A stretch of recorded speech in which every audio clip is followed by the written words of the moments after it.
Hello, everyone. I'm Felicia Shakiba, and you're listening to the CPO Playbook Podcast.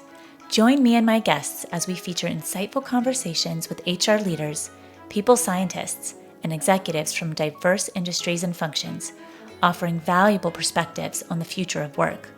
Discover a unique outlook on navigating the complexities of the modern-day working world, exploring innovative strategies in talent management and corporate culture from the Chief People Officer's perspective. Tune in to stay ahead of the game when it comes to all things people-related.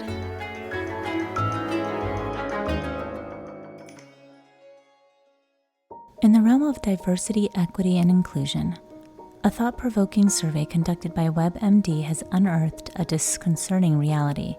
Astonishingly, 89% of participants find themselves employed by organizations boasting DEI programs, yet a disheartening 62% harbor profound doubts regarding the efficacy of these initiatives, with a staggering 46% expressing personal disappointment.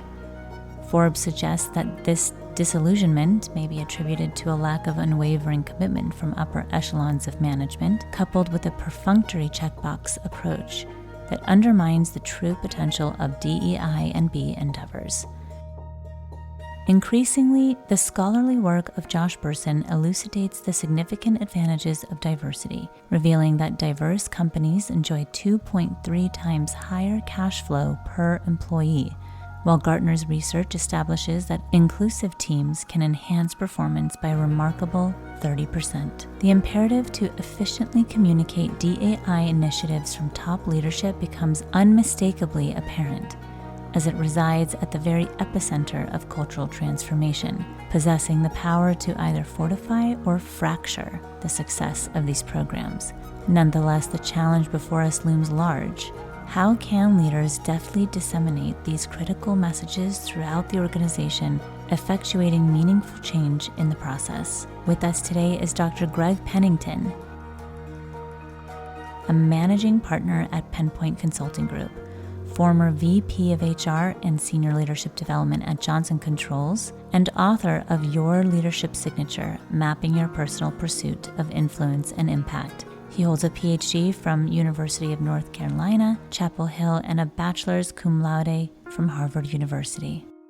Greg, thank you so much for being here. Welcome. Thank you very much, Felicia. I'm excited about having a chance to spend some time with you. What are some common factors or reasons that contribute to the lack of commitment from upper management when it comes to implementing effective DEI initiatives? I mean, it's a great question, and I think part of the context for me is to put DEI initiatives in the same bucket as organizational change. So when you think about an individual and a team and an organization's probably predictable resistance to change, we shouldn't necessarily think of DEI as unusual. The more and more emotion you put into a planned change, the more likely you can get the positives and the negatives. If I'm really emotionally engaged, then I'm probably going to stick with it even more when I run into some obstacles. And if I'm emotionally engaged in the sense of, yeah, this is going to cost me something, then I've got my own reasons why I'm not quite sure I want to make this change. So I would start off by saying, let's appreciate that everything we learned about managing change and leading change and resistance to change is at least a piece of answering the question about what gets in the way of organizations and leaders in particular having what we might consider full commitment to DEI. There's this emotional piece about diversity, equity, and inclusion that probably exaggerates all those fundamental things we know about. Why do I want to change? And will I actually be able to pull this off? So that's what I would start with.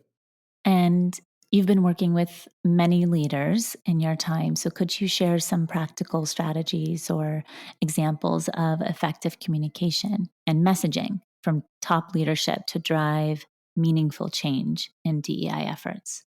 Well, two quick examples come to mind. I remember talking to this audience of senior regional managers, and it was all on this umbrella of the organization, financial institution at the time. And so I was brought in to try to add this rational, logical pitch to this group of 100 top leaders. And I saw in the corner of my eye the president of the organization listened for a while, and then he clearly inserted himself in the conversation and said, Greg is trying to give you a rational reason for doing this. Let me tell you that as far as I'm concerned, and as long as you want to work in this organization, we will implement these initiatives. And theirs was focused around increasing leadership with women. That clear cut message that if you want to be a part of this organization, this is what you're going to do. Now, some people would say, what do you get from that kind of authoritarian? I mean, you get immediate compliance. And that's certainly some truth to that. But when you talk about what are some approaches to communicating, I think there is one that sometimes we overlook, and that is the power of the position, power of that leadership saying, this is what we're going to do. The other one that goes along with it is, what's the business case? And that's kind of been the perennial starting point. What's the business case for DEI? And to the degree the organization has a compelling business case, compelling might be in the sense of, unless we do this, we're going to be out of business. Or compelling might be, you can only squeeze so much percentage of growth out of a mature market. I think in complement to the business case has been the values case. So I do remember working with someone who was a CEO of a communications organization, and they were coming through this period of time when federal requirements about diversity were becoming a little more lax. And he said, regardless of what the federal commission does, this is who we are. So I use that as an example of a value. So those companies articulated through that leader that says, this defines us. This is the nature of who we are. These are the values that we really represent. The reason why we call ourselves Felicia and Company is defined by this. So we can't be who we want to be if we're not effectively pursuing something like the, however they further define. Mm-hmm. Yeah, and then that makes sense. I think the values is a perfect example of a starting point in order to help carry through what those initiatives might be. So, how can leaders navigate the challenges and resistance that likely will arise when attempting to implement transformative DEI initiatives within their organizations?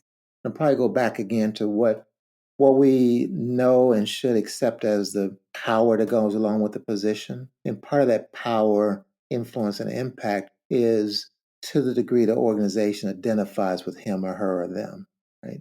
Some of it's compliant just by because of your authority, you can fire me or, otherwise negatively impact me. But some of it genuinely is I can relate to and connect with that senior leader. So I would put in this category in terms of driving it forward further, Felicia, is those senior leaders that really can tell a very personal, compelling story about their experience with diversity, equity, and inclusion. And it might be their personal story in the sense that I had this person working for me, they were doing a fabulous job along the way. And then I came to work one day and they said they were leaving. And I asked them why. And they said they never felt that I was really had an opportunity. So it suddenly dawned on me that something about them being different was interfering with their effectiveness and their future. So be able to tell that story has been my experience that when I didn't fully utilize all my resources, this is what happened. There's another version of that personalization that really sometimes I pulled out by saying, what's the earliest and most vivid memory you have of being different or when your difference made a difference? Sometimes people scratch their heads. People, last time I asked it, a couple of white guys, just to be real visual about it, sitting at their table scratching their head and saying, we can't come up with an example of when we were different. So that becomes a real challenge because if I have no foundation, no experience at all about being perceived as different, however you want to define it in the moment, but different from a human standpoint. I moved from one neighborhood to the next neighborhood. My family, the parents were divorced, others weren't. I was in a classroom, I was the only blonde kid, and everyone else was brunettes. Some early experience that you can relate to that says that I'm different, and because of that difference, that impacted me. When I shared that story with a CEO or that question with a CEO, they said, "Well, most people don't realize that I went to high school." This is a white male. Most people don't realize that I spent my high school years in Hawaii. And in Hawaii, they kept calling me a haole. I didn't know what that meant, right? And so when someone finally told me, it essentially meant white guy. But that's enough of a connection for him to be able to tell a compelling story about someone put me in a category, gave me another label, to the degree that CEO can stand up and say, I don't know exactly what it's like being Black or Hispanic or Asian or female. I do remember when somebody put me in a category based on their surface reaction to me. And at least for me personally, that had me wondering, imagining. So it's not exactly what you say you might be going through, but let me tell you, I have a little bit of experience here, and I know it impacted me in this way. So when I've seen senior leaders tell those stories, it's become a real compelling way of the rest of the organization saying that she got it, he's got it. And they not only view this diversity initiative as a business or even as a values case, they view it as a personal case. And that really is modeling to the rest of the organization, find your reference point that's going to make you personally appreciative of what we're trying to do and personally vested in some positive outcomes of it. And essentially, that relatedness is helping leaders build trust. Sure, there's always an element of interconnectedness in a relationship, like you're saying, and trust. Sometimes we start off all those arguments based on logic. So when I appeal to your head, this is why we're going to downsize. This is why we have to lay off. This is why we're expanding. Here are the numbers. That appeals to certain people and in certain ways of processing my excitement about change and my resistance to change. You took that simplistic model about resistance to change. It says I have to appeal to the head and to the heart. That's the personal, emotional, lived experience part of it. And it's also in that category of what's in it for me. How will it impact me positively and negatively? And then the third one, head, heart. Third one is hands. Do I have the skill set to get this done? Do we have the resources to get this done? Will I have the support mechanisms to get this done? Will I have the tools and the processes to get this done? So it's beyond imagining and wishing and hoping and feeling. It's beyond all of that and has to include technically what are we going to do? And I think that's where you get into a lot of some great examples over the years on what turns out to be a moving target. If we know we have a challenge about representation and we know from the beginning identifying people that would work here, just the simplicity of saying, where do we usually go shopping? If we usually go shopping in a fish market, we're not going to get beef. If we usually go shopping in this pool of feeder schools, we know the profile we're going to get. So even without saying, let's do this from a defined affirmative action standpoint, even without saying that, just realizing process wise, what advantage would we get if we went to a school in another city? What advantage would we get if we went to some less obvious schools? And certainly from the standpoint of talent wars and finding talent, if I go somewhere where no one else goes, then I might be the one that uncovers those gems. And if I see someone coming here that never comes here, thinking about those candidates, I might think, that's interesting. I think we've made some progress, particularly when you think about the processes that have been implemented, whether it's recruitment and selection and what it's like being Black or Hispanic or Asian or female. I do remember when somebody put me in a category based on their surface reaction to me. And at least for me personally, that had me wondering, imagining. So it's not exactly what you say you might be going through, but let me tell you, I have a little bit of experience here, and I know it impacted me in this way. So when I've seen senior leaders tell those stories, it's become a real compelling way of the rest of the organization saying that she got it, he's got it.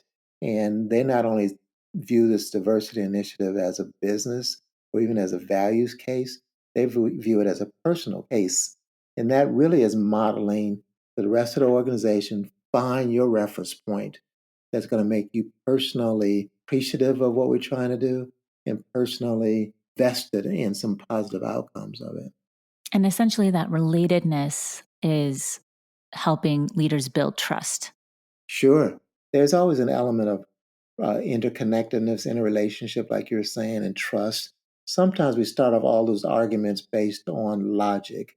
So when I appeal to your head, this is why we're going to downsize. This is why we have to lay off. This is why we're expanding. Here are the numbers. That appeals to certain people and in certain ways of processing my excitement about change and my resistance to change. If you took that simplistic model about resistance to change, it says I have to appeal to the head and to the heart. That's the personal, emotional, lived experience part of it. And it's also in that category of what's in it for me. How will it impact me positively and negatively? And then the third one, head, heart. Third one is hands. Do I have the skill set to get this done? Do we have the resources to get this done? Will I have the support mechanisms to get this done? Will I have the tools and the processes to get this done? So it's beyond imagining and wishing and hoping and feeling. It's beyond all of that and has to include technically what are we going to do? And I think that's where you get into a lot of some great examples over the years on what turns out to be a moving target. If we know we have a challenge about representation and we know from the beginning identifying people that would work here, just the simplicity of saying, where do we usually go shopping?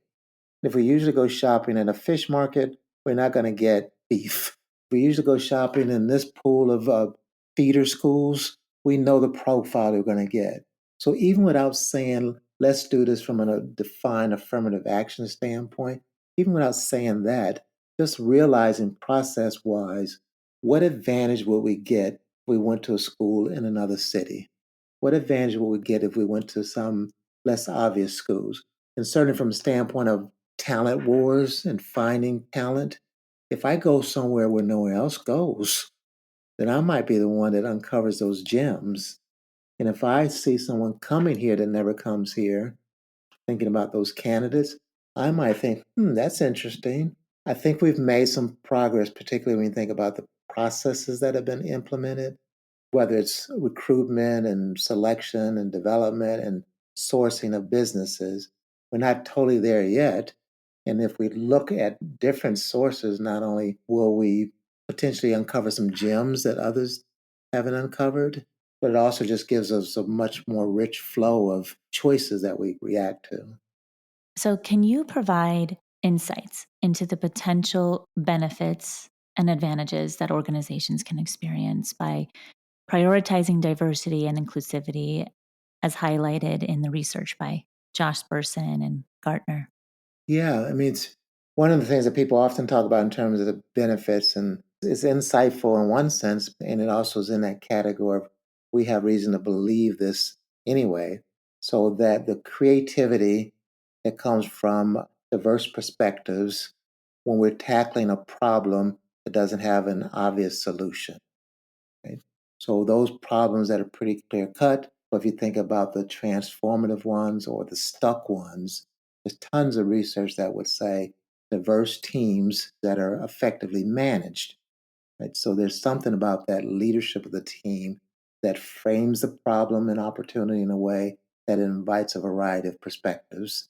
We get the variety of people around a complex problem, then we take advantage of those different perspectives, different orientations, and we may have this breakthrough idea about where do we want to go. That's one piece of insight. Another piece of insight that all of those that are in the employee engagement arena, really have some compelling data around. But an insight that I would underscore is that when people feel as though they're valued, when people feel as though they belong, when people feel as though they're connected to the mission and purpose of that organization, all the way down to a small team, that's when you get this phenomenal increase in how people use their discretionary effort. More concrete example, those companies that are paid still by the hour, when you've seen employees say, I don't get paid for that, or, I'm only working 9 to 5, or I'm doing exactly what my boss told me to do. When you move those persons to the point of, I have some value for you and I appreciate your perspective, your contribution, and I have this level of trust, even if you go at it in a different way than I am, those are the employees that feel as though I'm a part of this organization, I belong to this organization. And even if it goes past 5 o'clock, I have this commitment to getting this done. So that's a little bit more on that insight, like an aha piece, to the degree people are invested in the organization and feeling as though they are valued. That's the other part about it. Valued and their contributions are valued. You'll find this 30% increase, some people argue, in how they use that discretionary effort. I'm coming back to Felicia because I'm thinking that maybe we shouldn't go in this direction. And I know she's going to say, "You think things differently than I am. Let's talk that through." So all that's a huge kind of an insightful piece. And I do think that probably a library full of data that we really should give credit to the marketing departments, for instance. When you go that market segmentation, I understand from this population, this demographic, this zip code, people actually respond to this feature of our products differently than others. If you say that in an elegant way, you really are putting yourself at risk to stereotyping and so forth. But there's some factual data in there that says that when I understand how women think, generalization, when I understand how first generation schools students think, when I understand how important X dynamic is in the Latina community, then it might be just a little tiny twist on the products and services that we offer that makes a big difference. And when I say a little tiny twist and measurable, but maybe in some ways small incremental change, trying to make substantial profits on 10% margin, for instance, another 1% is huge amount of, impact. And I go back to this financial wealth management group as an example, but just a little nuance of some research that they had actually done about what was the final decision that prospective clients made about coming to this firm or that firm.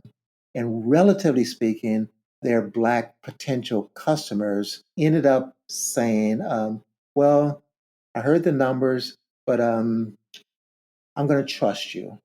I'm saying relative because it's not everyone, right? But relative and in some ways a visible contrast between population that was predominantly white males that would say, I like what you say about the numbers. The numbers make sense to me. I'm going to go with that. So just that little nuance of final decision based on compelling logic on the finances, final decision based on, and I trust what you said. And so the pitch changes just a little bit, right? Not totally, don't dismiss the logic because that population will trust you blindly. Don't dismiss the trust because if it's purely on numbers, then they'll go to the next set of numbers that, are more compelling to them. But I would say that as one of those insights, there are some measurable differences, not absolute binary differences, but some measurable, in some ways subtle yet significant differences from one population to the next. And arguably, having someone who has that perspective may say, I'm not sure how this segment of our customer base will respond to that. Maybe we want to change it a little bit. And ultimately increasing the bottom line. Ultimately, increasing the bottom line. And as an enabler of the bottom line, yours is a trusted brand. Yours is one that actually listens to customers, right? That keeps us in the mix. Knowing that this research and as you've shared your experiences, how can we take these instances or initiatives that we're doing with DE&I and how can organizations effectively measure the impact and success of their DEI programs beyond the mere participation numbers or surface level indicators? If an organization was talking about what's the return we got on automating certain plant, spend a lot of data looking at that and measuring it. Relative to DEI, less. Now, certainly there's some traditional measurements in terms of increases in hiring and retention and engagement. I don't know if we've done much research on the ascension of categories of differences in organizations, but that would be one piece of continued measurements. The whole measurement of place, of course, starts with what's the intended goal. So if we go back to what's the business case, that should be a real straight pull through. Did we achieve what we set out to achieve? If we put it in the engagement, hiring, retention, we measure those things. We put it into the values case and the image case, Probably get some measurements from the external customer base of that organization. So I think those are some real important pieces of it. Sometimes the richness of exit interviews in this population of diversity, I think is an underutilized research or measurement. Why do people leave? We find that people leave for these reasons. Now I can hear, as I say, at HR and legal saying, you know, what if we find out these things? But that's part of the riskiness of doing it. But that pull through of what are my objectives, what are the measurements that go along with it? I think if we somehow or another got a little bit more risk taking from legal and HR, then we probably would ask even more questions and slice data even more. So we said engagement, which is a really valid measurement. Are we taking time to say, how are people responding in these different demographic categories? Because that data tells us something, and unfortunately may tell us some things that we're not doing well, which has some costs related to it. In an ideal world, and hopefully not idealistic one, those measurements gives us some indicators about where to go. So I work with a beverage company. They did some research about perceptions about movement. They took a little bit of risk of slicing it. One of the things they uncovered was that, generally speaking, that population thought they're improving the support of women's increases in leadership. Slice it another way, white males and seniors were more ecstatic about that improvement than women were, right? Lump it all together, looks like we're making movement. Pull it apart, you get this little nuance, certainly at least two different perspectives about perception. We're making some progress. Women still saying, yeah, but it's still taking a whole lot of effort for us to do that. Now we have some data we can use to move forward on it. I do think that's part of it. There's a piece in the general organization development and psychology arena from research standpoint that talks about qualitative research. And I think there's great opportunity for that even in corporations. Qualitative in the sense that you put a face to the facts, you can get some different kind of movement. Another snippet of a concrete example, organization, big manufacturing, global organization, they tracked diversity statistics over 5 years, saw this incremental increase sort of that range of we're making some progress, not a phenomenal leaps and bounds, but steady progress. So it's a little bit of there's no fire for us to do much different. I sat in on a conversation when it talked about, well, we got a single digit improvement, better than we were 5 years ago. And then this CEO asked about, well, who is leaving? Who, not numbers, but persons. So the conversation, Alicia, was so much more visceral to say that, among the people that left, Joe left or Susan left. And then someone said, what? You mean that person? I thought they were doing what they were doing. So that visceral data, qualitative, face put on with the facts, it has a different impact on organizations, an additive impact on organizations, in addition to the factual stuff that's going through.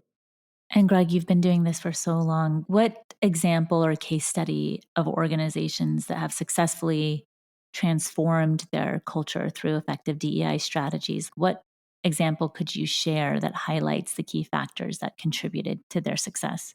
I do think, and I'm going back to this global manufacturing organization, that part of their measurement was to define diversity in what people talking now about the SEG, the sustainability, the environment, and the governance. And there's a huge piece of theirs was around minority suppliers, right? So if you pull out what they did around minority suppliers, the dollars that they spent, they were members of some significant round table. So these are major organizations that direct this significant amount of dollars to small businesses, right? Now, the thing that I think stood out from them at the time was that push about minority suppliers was a demonstration that we want to engage with other organizations that source. Theirs was interesting in that it had this really well thought out development piece. You're taking on fairly evolving smaller companies, but that larger global manufacturing dedicated some resources to them in terms of how to build a business. And so it wasn't just paying some dollars so we can still be in the right category in terms of federal, oversight. And it wasn't just we can buy some source supplier stuff from this organization. We want to build up that organization quality-wise, which was a win-win for both of them. So I would say that is an example where that organization, they had some other pieces in terms of where that chief diversity officer sat, part of the senior executive group. It was size enough to really have that type of impact.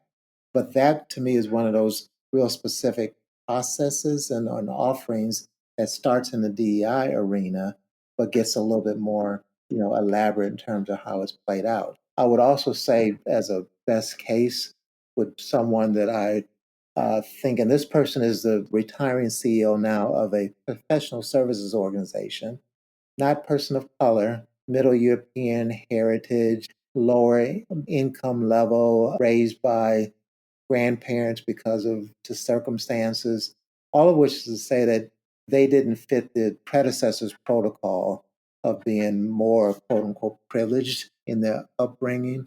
So that person, that CEO, used their personal experience as a way, as I said earlier, driving the commitment they had and the experiences they had about being different. That person would also say, when we talk about selection, our firm used to go to just these 2 or 3 places. Now we go multiple places because we're going to get more choices. That firm used to take extended view about people being matured over time to be valuable, made it more specific and more of an expectation that senior consultants took in junior consultants. Didn't say take in minority consultants, but take junior consultants, make sure that they are capable of adding value to your client as well. And then the third thing I would say is that CEO recognized that they were coming behind a couple of traditional CEOs, and that CEO I'm referring to will tell you, here are 3 or 4 specific challenging moments I had. I knew going into it with the board, I knew talking to my previous CEO, I knew talking to a customer, that notion, that experience of I took on some personal risk to demonstrate my commitment and demonstrate how I'm going to make this organization different. So that's another one that comes to mind with me, which is, again, all around. You and I started off talking about what's the power of that position. Regardless of demographic characteristics about that senior leader, they're sitting in a space where logic, don't throw it aside. Business case, don't throw it aside. But there's some signature that senior leaders put on this that has to be exercised in a responsible and impactful way. Greg, this has been amazing. Thank you so much for being here. Well, it's been my pleasure. I always enjoy talking with you, and it's always, hopefully for me, these things are two-way streets. Hopefully, I'm giving something, and hopefully, I'm getting something. And I really do genuinely appreciate just by asking questions. It makes me think. It makes me, say, how do you put that in a way that I can offer it to others? But in the process of doing that, I just want to say to you and anybody listening, I have to learn, validate it for myself as I'm saying it out loud. So thank you for asking me to join you. That's Dr. Greg Pennington, Managing Partner of the Penpoint Consulting Group, former VP of HR and Senior Leadership Development for Johnson Controls, and Harvard alumni.